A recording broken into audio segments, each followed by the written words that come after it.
Let me make sure I'm ready for this video real quick. Got my notes, check. Pepsi, check. Sunglasses, check. Hat, check. And yes, thick skin, check. Let's go.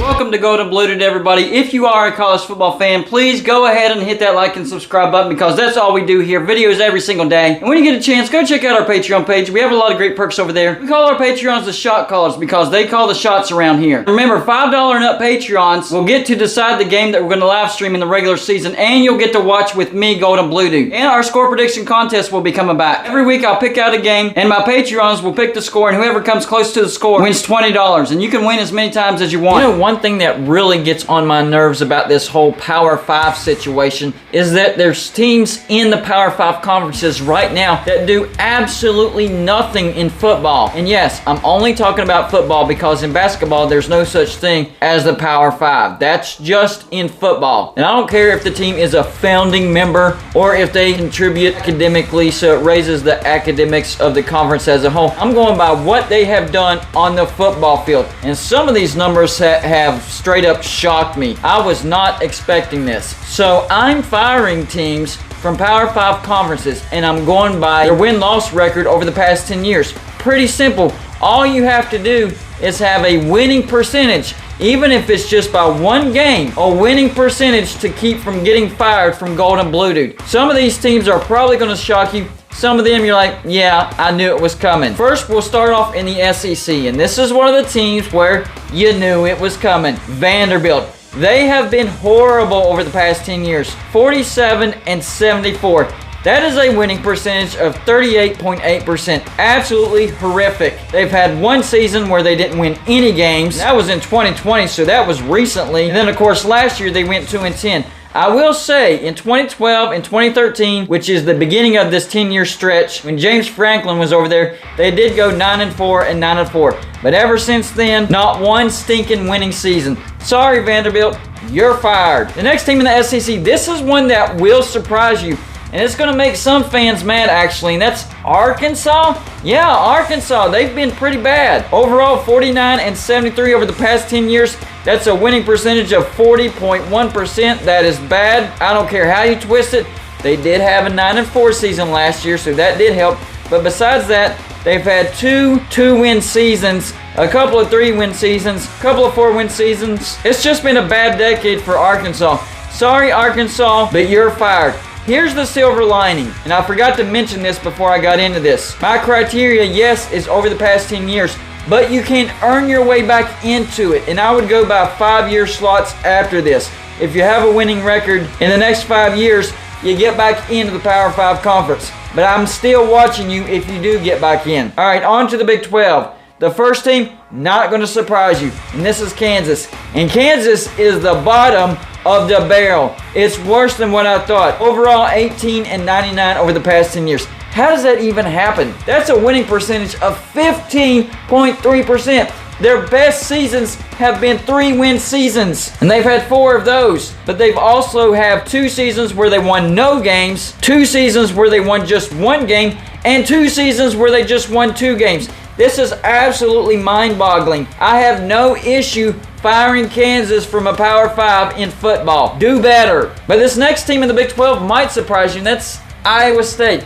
This is probably the group of fans that I'm going to make mad. But over the past 10 years, they're 56-69. That's a winning percentage of 44.8%. Under Matt Campbell, they have been better. But before Matt Campbell, 3 3-win seasons and a 2-win season. That hurt you bad. Sorry, Iowa State. You're fired. On to the Big 10. First team, not going to surprise you, Rutgers. They've been really, really bad. Over the past 10 years, 44-77. That's a winning percentage of 36.3%. Not good at all. That includes one 1-win season, a couple of 2-win seasons, and you sprinkle in a 3 and a 4 and a 5-win season in there. Not good, Rutgers. You're fired. Next team in the Big 10 might surprise you. Didn't really surprise me, though. Maryland. Overall, 48-69. That's a winning percentage of 41%. Not good. Had a 2-win season in 2020. No 0-win seasons and no 1-win seasons. But overall, you've not been good, Maryland. Sorry, you're fired. Next team in the Big Ten might be surprising because of their recent success, although last year was a train wreck.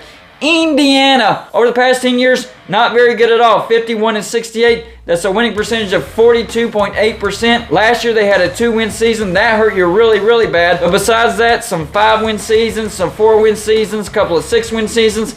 It's not been good for Indiana. Sorry, Hoosier fans, you're fired. This next team, probably not going to surprise you. That's Illinois. Overall, they're 39-79. That's a winning percentage of 33%. Not good at all. However, you don't have any seasons where you had 0 wins, but you did have a couple of seasons where you only had 2 wins. And no, 0 winning seasons. Not good, Illinois. You're fired. The last team in the Big Ten is Nebraska. What? Overall, they're 62-60. Okay. Whew. You're safe. Winning percentage 50.8%. What really helped you was the beginning of this 10-year stretch where you had a 10-win season. That saved you from being fired. You're safe for now, Nebraska. On to the Pac-12. There's some obvious names in here, and then there's some names you're like, I did not see that coming. The first thing, probably obvious, and that's Oregon State. Overall, 44-66, a winning percentage of just 40%. You've had 2 winning seasons over the past decade. That's just not going to cut it, Oregon State. You're fired. Next team in the Pac-12, Cal. This one kind of surprised me. I know Cal's not a powerhouse, but I thought they had a winning record over the past 10 years. Not the case at all. Overall, 48-67. That's a winning percentage of 41.7%. 2 seasons of where you just won 1 game. But at least you've had 2 winning seasons. You can't say that. However, it's not good enough to keep your job. You're fired, Cal. Next team on the list, Arizona. And it's recently that really hurt them. Overall, 53-66. That's a winning percentage of 44.5%. They did have a 10-win season and 5 winning seasons, but it wasn't enough to make up for the bad seasons. When you have a bad season, you have a really bad season, Arizona. I'm sorry to tell you, you're fired. Next team on this list, not gonna lie, kind of surprised me, and that's Colorado. Overall, 44-73.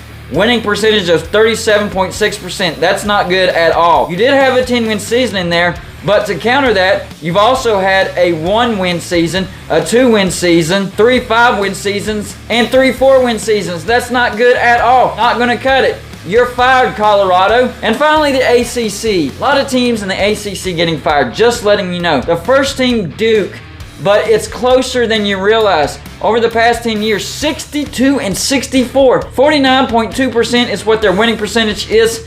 I'm sorry, Duke fans, if you just won a couple more games, you would have avoided this, but you didn't do it. You did have a 10-win season in there, but you also sprinkled in a 2-win season, a 3-win season, a 5-win season. You get the message. I'm sorry, Duke, barely, but you're fired. Next team on this list kind of surprised me. Gonna make some fans mad. Georgia Tech. My gosh, they have fallen off big time after winning a national championship in the 90s. 58-66. That's a winning percentage of 46.7%. You did have 1 10-win season in there, I can say that, but you've also had a bunch of misery. Just a total of 4 winning seasons, and it just wasn't enough to keep your job. Sorry, Georgia Tech. You're fired. Next up on the list, Syracuse. Yeah, Syracuse, not good past 10 years. 51-71. Winning percentage of 41.8%. You did have a 10-win season in there, but overall, just 3 winning seasons. I was not expecting that. And then also add to that 1 1-win season. That's not going to cut it. That hurt you badly. Sorry, Syracuse fans. You're fired. On to Boston College. Not really surprising. 58-66, winning percentage of 46.7%. So better than some, but still, a 2-win season, you just can't do that. Sorry, Boston College, you're fired. On to Wake Forest. They just won the Atlantic Division of the ACC, but over the past 10 years, 60-63. Oh, if you could just won a few more games, you would have avoided this. That's a winning percentage of 48.7%. The problem is, even though you went 11-3 last year, you've only had 5 winning seasons out of 10 seasons, and the bad seasons were really bad. So sorry, Atlantic Division champs, you're fired. And finally, the last team, this one might surprise you. Virginia? Yeah, they went 51-71. That's a winning percentage of 41.8%. I did not know that Virginia had 2 win seasons. That's what hurt you tremendously. You throw in the fact that you've only had 2 winning seasons, that's not going to cut it. This one surprised me, but sorry, Virginia fans, you're fired. So here's the total for every conference. For the SEC, I fired 2 teams. For the Big 12, I fired 2 teams. For the Big 10, I fired 5 teams. That surprised me.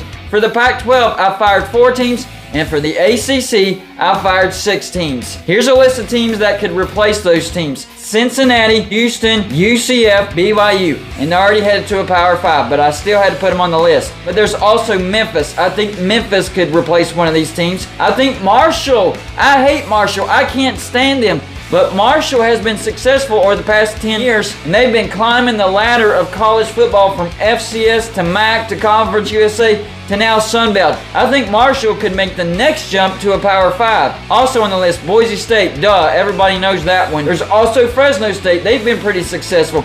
Appalachian State has made a name for themselves. And finally, Louisiana. So y'all let me know in the comments section what you think of the list of teams that I just fired. That's all I got for you for this show. Like and subscribe if you haven't already, and I'll see you on my next show.